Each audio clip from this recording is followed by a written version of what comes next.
Pengetahuan tentang uang sangat dekat dengan habit atau kebiasaan yang kita miliki, teman-teman. Sedikit saja kita merubah kebiasaan kita terhadap uang akan punya impact yang besar terhadap diri kita. Impact-nya bisa menjadi baik atau buruk, tergantung apakah habit yang kita bangun ini membawa ke arah yang positif atau negatif. Beberapa tahun ke belakang, banyak sekali research yang dilakukan terkait kebiasaan kita terhadap uang. Salah satunya Bank of America yang mempublish artikel bahwa saat pandemi ternyata Gen Z menjadi lebih fokus terhadap financial goal. Mereka mulai melakukan action positif seperti mulai banyak menabung, investasi, dan mulai banyak mencari literasi keuangan untuk memperbaiki kualitas finansialnya mereka.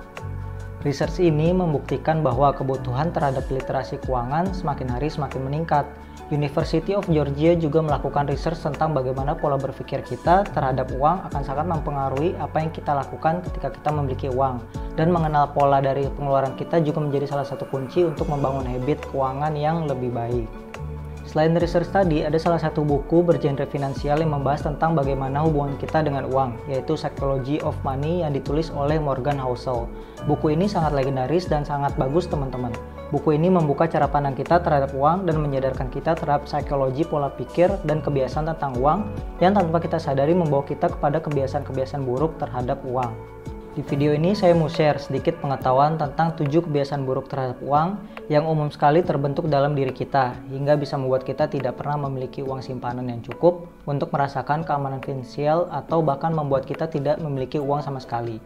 7 kebiasaan ini hampir semua pernah saya alami dan alhamdulillah setelah beberapa tahun perlahan-lahan saya akhirnya bisa keluar dari kebiasaan buruk ini. Saya juga mau share bagaimana solusi yang bisa kita gunakan untuk keluar dari 7 kebiasaan buruk terhadap uang ini. Nah, berikut 7 kebiasaan yang perlu teman-teman ketahui dan segera perbaiki sedini mungkin. Yang pertama, pay yourself last. Earning income pasangannya pasti spending income. Tanpa disadari, kita semua pasti memiliki yang namanya pos-pos atau bucket untuk alokasi spending atau pengeluaran rutinnya kita. Contoh bucket atau keranjang spending kita itu misalnya seperti bersifat needs, seperti kebutuhan pribadi, kebutuhan rumah, bayar listrik, bayar air, bayar internet, beli makan atau belanja bulanan. Ada yang sifatnya saving seperti emergency fund atau dana pendidikan. Banyak dari kita ketika mendapatkan income cenderung membuat bucket saving ini sebagai bagian dari sisa income yang kita dapat. Kita selalu membuat income itu harus di-spending ke kebutuhan dulu atau keinginan dulu.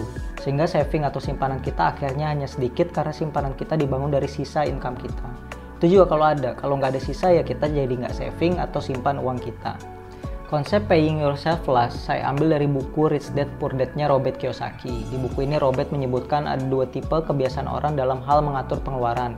Yang pertama poor people habit, yang mana poor people mengalokasikan income mereka untuk membayar orang lain dulu atau memperkaya orang lain dulu. Seperti contoh tadi beli makanan, belanja, jalan-jalan ke mall, beli baju baru tiap bulan, baru sisanya ditabung untuk diri sendiri.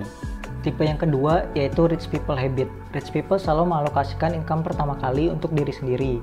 Mereka alokasikan income pertama kali untuk saving dan investing. Baru sisanya mereka gunakan untuk needs dan wants, kebutuhan dan keinginan. Ini yang menjadikan mereka rich people karena mereka selalu punya uang di tabungan dan juga instrumen investasi mereka selalu bertambah dan bertumbuh.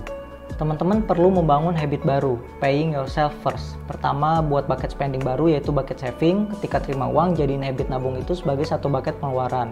Jadiin itu sebagai kewajiban kita untuk selalu bayar ke tabungan ketika kita punya uang, dengan nominal yang konsisten atau minimal 10% dari income-nya teman-teman. Paksakan jadi sebagai pengeluaran wajib. Dengan melakukan paying yourself first, lama-lama ini akan terbentuk menjadi habit dan teman-teman akan merasakannya sebagai pengeluaran rutin, seperti cicilan rutin buat diri sendiri. Pada akhirnya secara tidak sadar teman-teman akan punya simpanan uang yang cukup banyak. Kedua, nyaman dengan hutang. Teman-teman, sekarang ini sepertinya kita mudah banget untuk mendapatkan pinjaman uang dari lembaga-lembaga keuangan. Yang jadi masalah untuk kita, dengan kemudahan ini kita jadi nyaman untuk pinjam uang, tanpa berpikir nanti hitung-hitungan bayarnya seperti apa.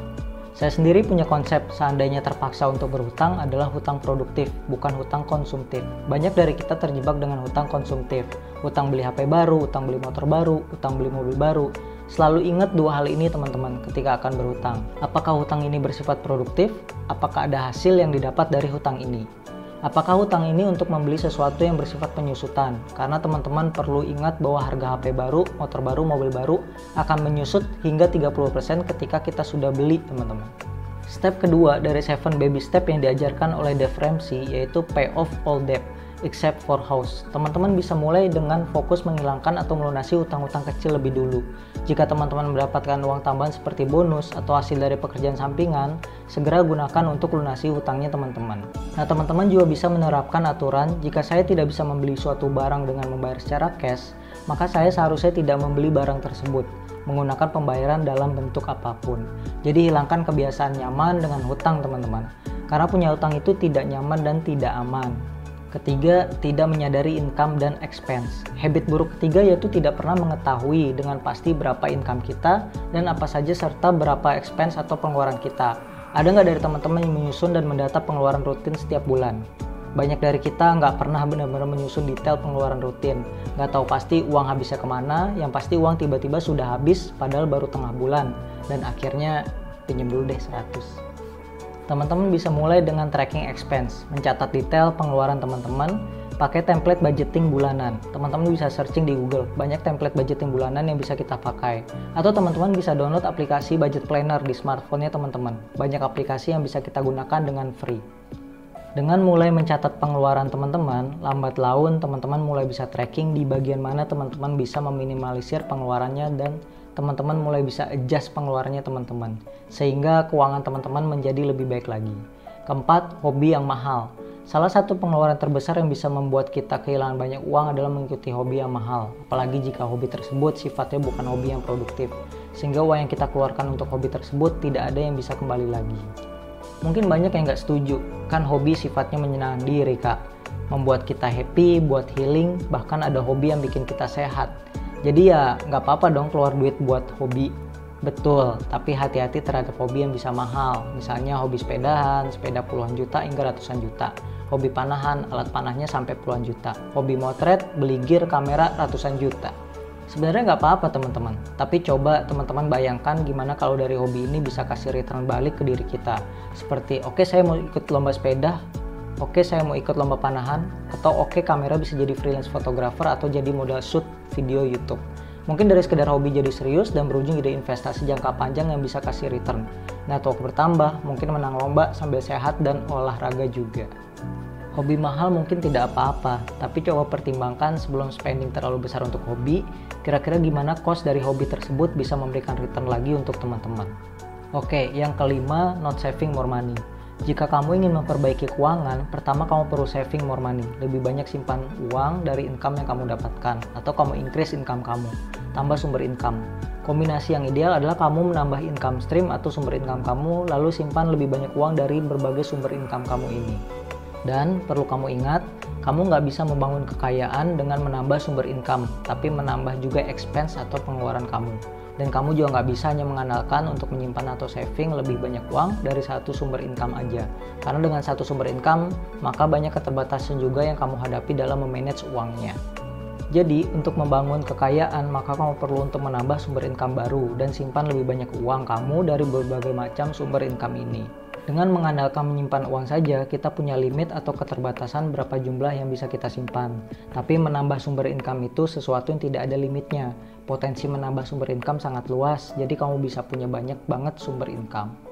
Nah, contohnya mulai side hustle atau cari sampingan. Invest uang di instrumen investasi agar uang bisa berkembang, minta kenaikan gaji. Intinya merubah habit menyimpan uang kita menjadi lebih baik dengan menyimpan lebih banyak uang dari yang bisa kita hasilkan. Kebiasaan buruk keenam, tidak punya emergency fund atau dana darurat. Dana darurat merupakan dana cadangan yang fungsinya yaitu ketika terjadi sesuatu di luar kendali kita dan sangat mempengaruhi finansial kita, seperti kehilangan pekerjaan, terjadi bencana alam, terjadi penurunan kondisi ekonomi seperti saat pandemi, dan lainnya, maka dana darurat ini bisa kita gunakan untuk membantu kita survive terhadap hal-hal tersebut. Kamu bisa menyiapkan dana darurat setidaknya minimal 3-6 kali pengeluaran kamu jika kamu belum memiliki tanggungan keluarga. Jika kamu memiliki keluarga, sebaiknya lebih dari itu, bisa 6 hingga 12 kali pengeluaran. Sepertinya 3-12 kali pengeluaran banyak banget ya.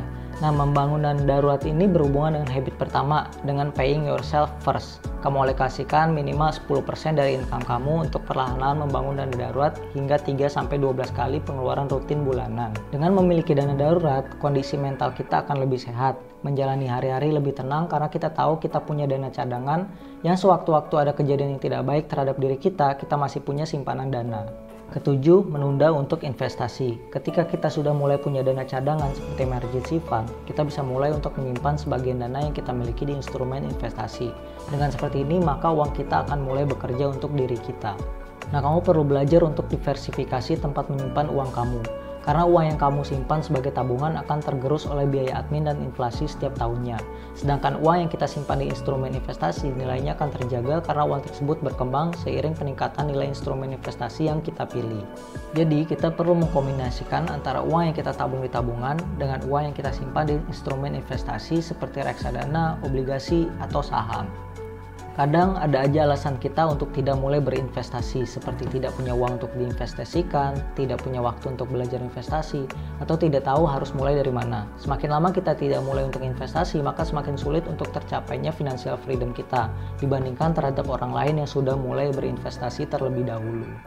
Oke, jika teman-teman tertarik topik seputar personal finance, teman-teman bisa lihat playlist yang sudah saya siapkan. Terima kasih sudah menonton video ini sampai habis. See you in next video.